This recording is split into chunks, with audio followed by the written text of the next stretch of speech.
gazte batzuk elkartu ginen, inolako asmorik gabe, baina bai argi genuen euskaraz abestu behar genuela, zuzenekoak ematen dizun energia horrekin. Ez? Niri horrek ematen dit bizitzeko indarra, nola baita. Askotan esaten dit jendea, ostia, gaztetu gaituzue ez dakitzen bat urte, ez.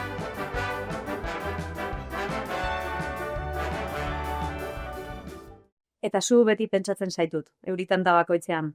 Badira talde batzuk, soinuagatik esezik, irudi kolektibo bat marrasteagatik geratzen direnak gure barruan. Betagarri izan da halakoa. Udalekuetako irriak, herriko jaietako saltoak eta lanerako bidea animatu nahian kotxeko bosgarailua zutan jartzea uztartu dituena. Gaur euritan tabakoitzan abestia entzun ahal izan dugu, aurtengo ura kontzertuan interpretatuko duzun bertsio sinfonikoa, alegia, eta une batez, bizitzaren laburtaroak pasatu zaizkibu entzuleoi musikaz, hitzez eta oroitzapen partekatuaz lagunduta. Gaur betagarri da gurekin, Iñaki, hain zuzen ere, Iñaki, ongi etorri, gurera. Eskerrik asko. Bueno, horten beken arituko zara, milaka pertsonaren aurrean, hau jadanik eginda duzun arren. 2017an, eten zenuten taldea, baina hemen zaituztegu berriro, denbora gelditu balitz bezala, zuen hitzetan. Zelan bizi duzu Iñaki horrelako ekimen batean parte hartzea? Bueno, niretzat izugarrizko aukera bat da, ez da? Guztiz ezberdina den formato batean, aritzea, niretzat erronka bat da, eta egia esan, eten aldi izan dut betagarriekin, baina ni jarretzen dute modus operandirekin beste gauzak egiten, beraz, ni ez naiz jaitsi ia 30 urtetan eszenatokiratik. Baina horrelako sinfonika batekin eta abes batzakin eta den montaje guzti honekin ez du sekulan abestu horrelako formato batean, ez? Eta niretzat izugarrizko ilusioa egiten dit horrelako batean abesteak eta egia esan erronka bat da niretzat, ez? Así que ez dakit nola aterako den. Bueno, seguro, ondo, seguro. Ea. Seguro baiet.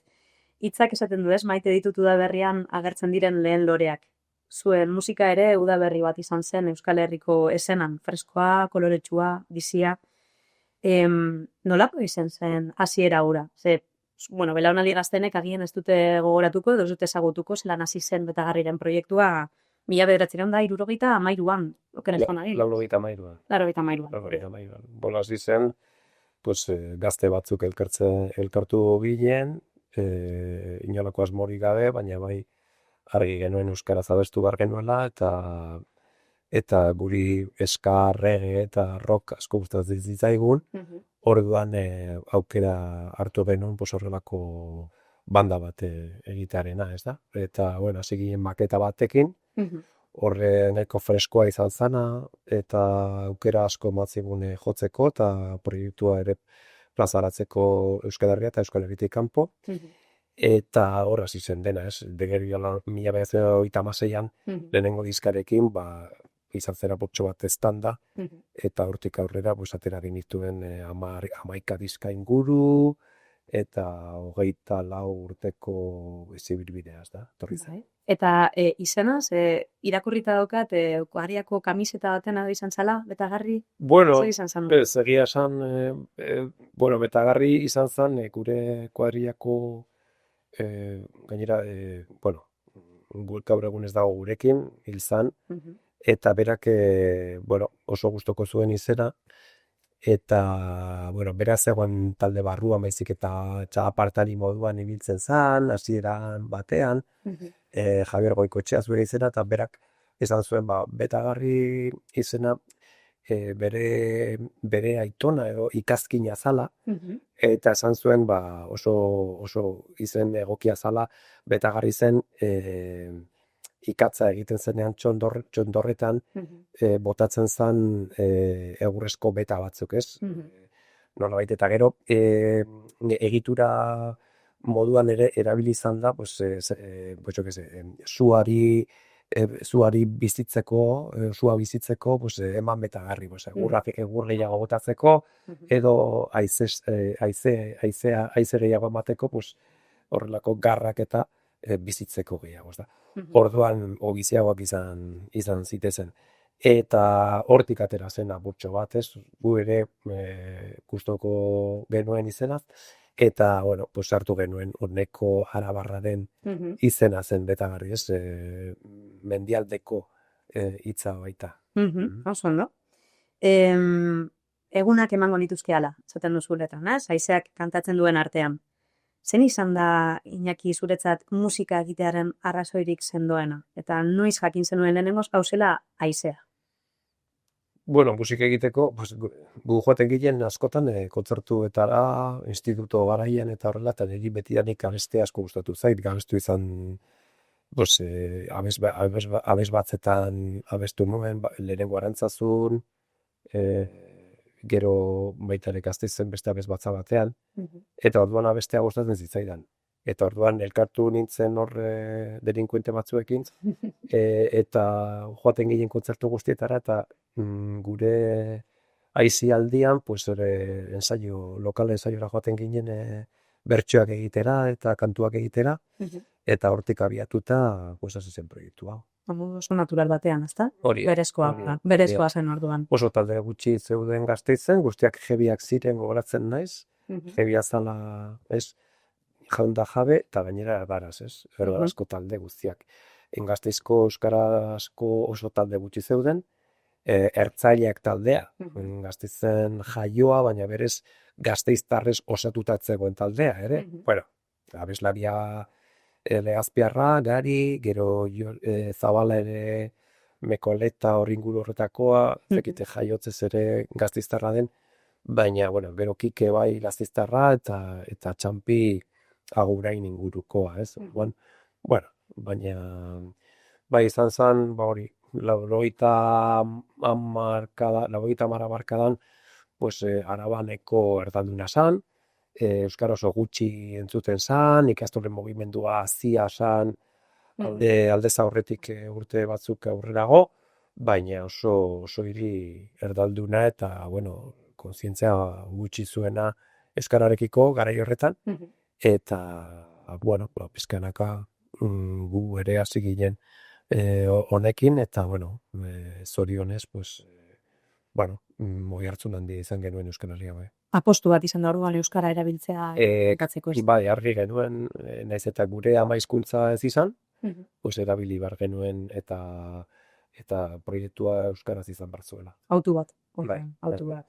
Oso ondo. Izarrak itzaltzen direnean, dinozu, eta argia somatzen hasten denean, esaldi horrekin gelditzen naiz, zuen ibilbidean egon dira momentu suposatzen dut ilunak eta argitsuagoak, bai?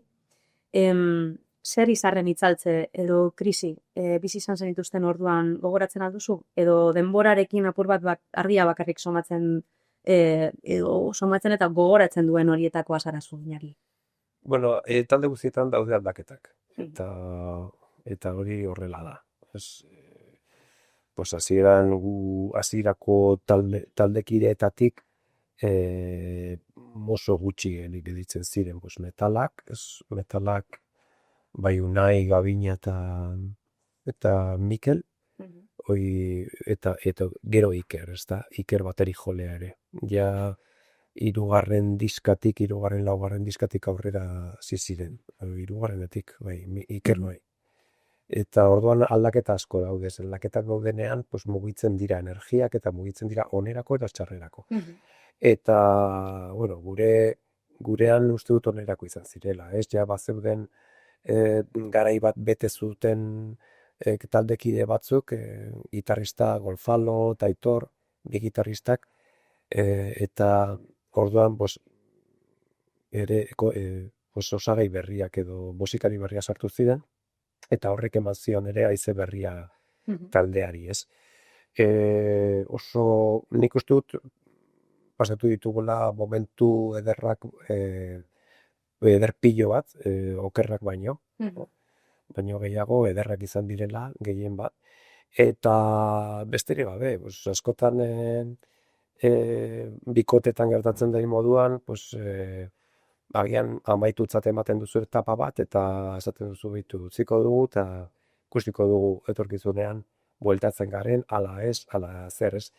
Inoiz ez da berez esaten, bueno, ez gara inoiz ez bultatuko, ez? Gu hori ez genuen inoiz esan, baina bai utziko genuela eta 2017ko atortxu horretan eman behar genuela azkeneko kontzertua, ez?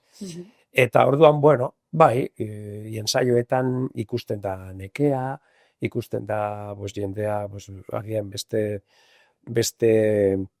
plano batean dagoela, familiarekin, seme-alabekin, Puntu batean. eta orduan ja asteburutan furgoneta hartu Kataluniara joan, edo jirak egin Europan egiten genituen bezala, asko eman genituen, ez dakit, Alemanian eman genituen 50 kontzertu, Suizan beste 20-30, Japonen egon ginen 2 aldiz, Estatu Batuetara joan ginen, Argentinara joan ginen, bandak itxura horretan zebilen, baina, bueno, ja jendea batzeukan beste motxila batzuk, eta guztion artean erabaki genuen, etenaldi gabe egitea, eta hor gelditzea, ez? Eta badago lan buruan daukasun, gogoan daukasun kontzertu bereziren bat?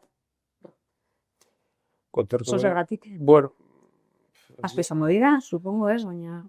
Asko, ez daukat horrelo, baina ni harritu minduen pilo bat Japonen egin genuen lehenengo kontzertuak Kawasakin, harritu batean izan zala eta gero, nik eta zen genuen, ez dakit edo, taberna batean joko genuela, edo batek daki, ez, golako jira izan bartzuen.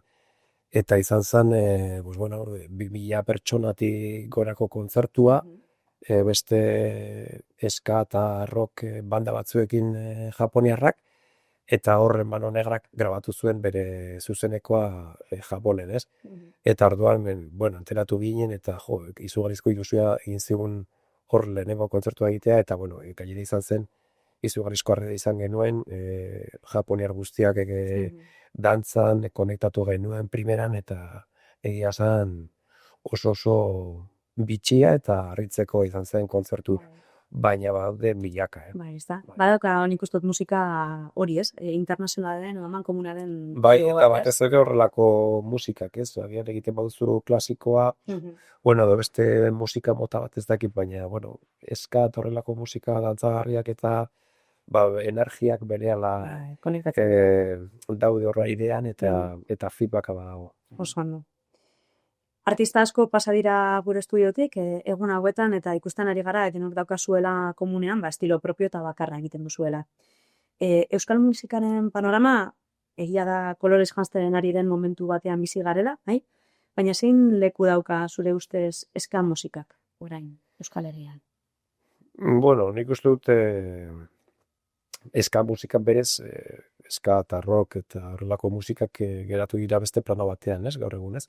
Geratu diran lehen aldiko nostalgia baten antzekoa, ez? Eta, jendeak agian baldin badira kantu hoiek, aspaldikoak, gustora entzuten duela, eta berriro nostalgia puntu hori berreskuratzen du, ez? Kantu hoiek entzunez, ez? Azken finean, kantuak dira gure historiaren parte bat, eta ere lehen aldiak garamatzan melodia hoiek eta kantu hoiek oso gustoko entzuten ditugu, zergatik nolabait askotan esaten dit jendea, ostia, gaztetu gaituzue ez dakit zenbat urte, ez?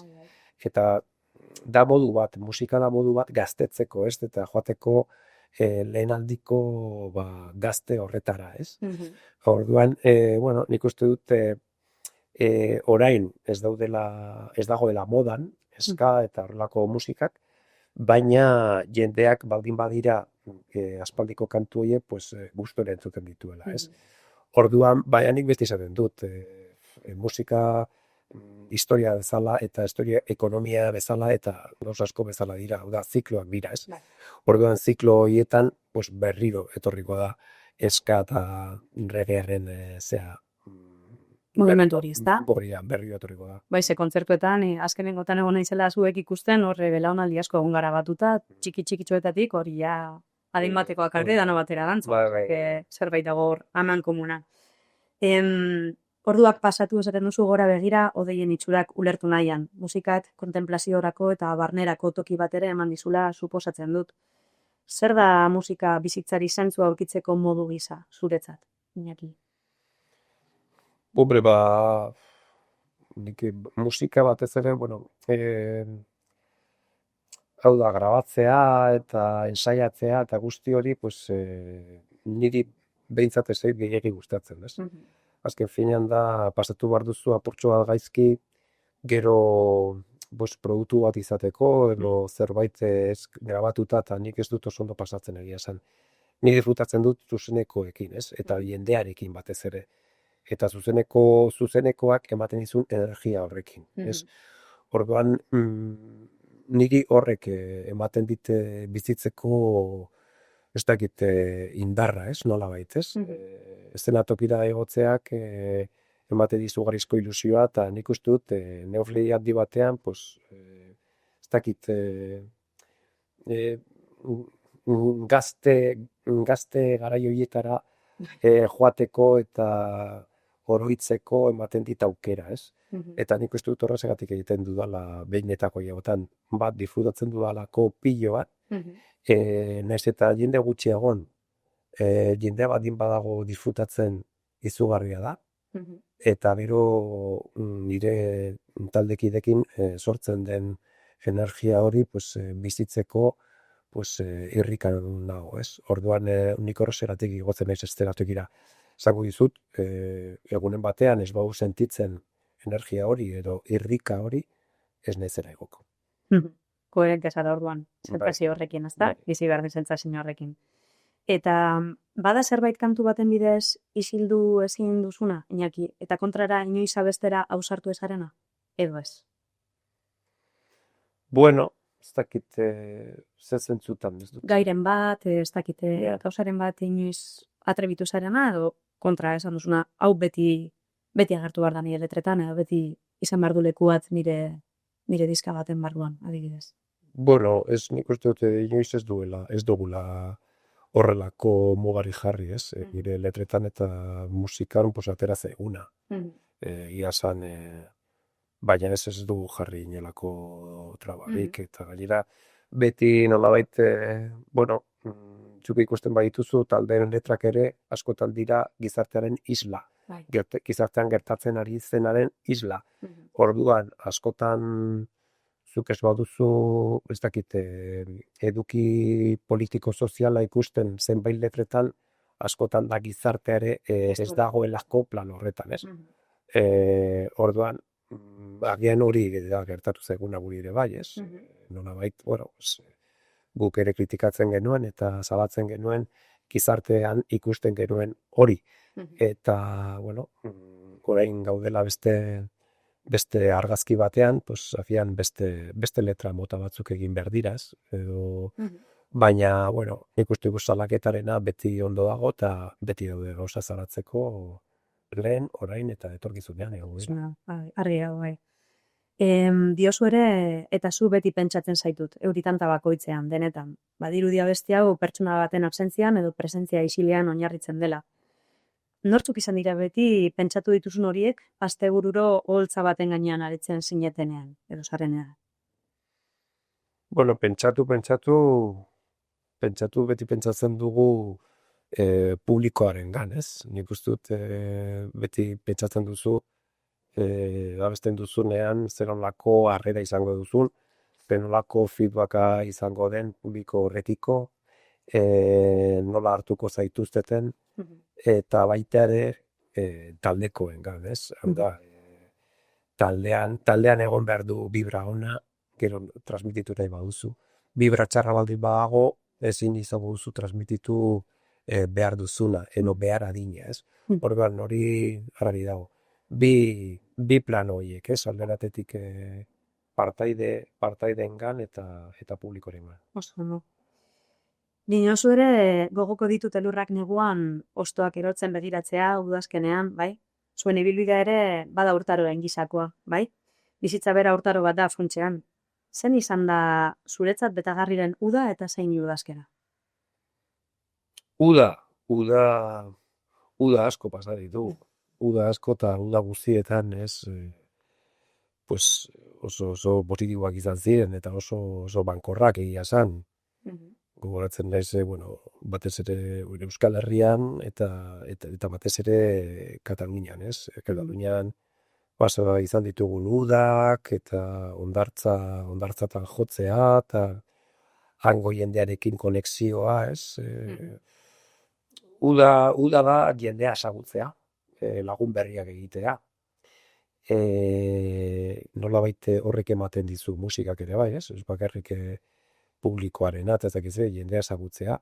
Eta hori oso ederra da, azken finean, bueno, pues jendeak osatzen duelako gure gizartea eta gure munduaren parte bat delako, eta oso polita da, pues bueno, ezagutu izan ditugun pertsonak Katalunian, Galizian, Madrilen, Alemanian edo Suitzan, bai antolatzaileak, bai publikoak.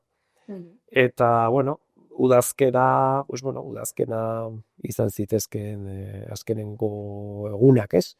Ikusten genuenean nolabait udaren azkenengo partea helduko zala, eta hori bukatuko zala. Nolabait ez genekien noiz arte, baina izan zen udazkena, ez? Beraz, negualez 8 urteko etena hartzen baldin badugu, udaberria hitz egitea Bekagarriren buelta ofizial bat iragartzea da, edo ez?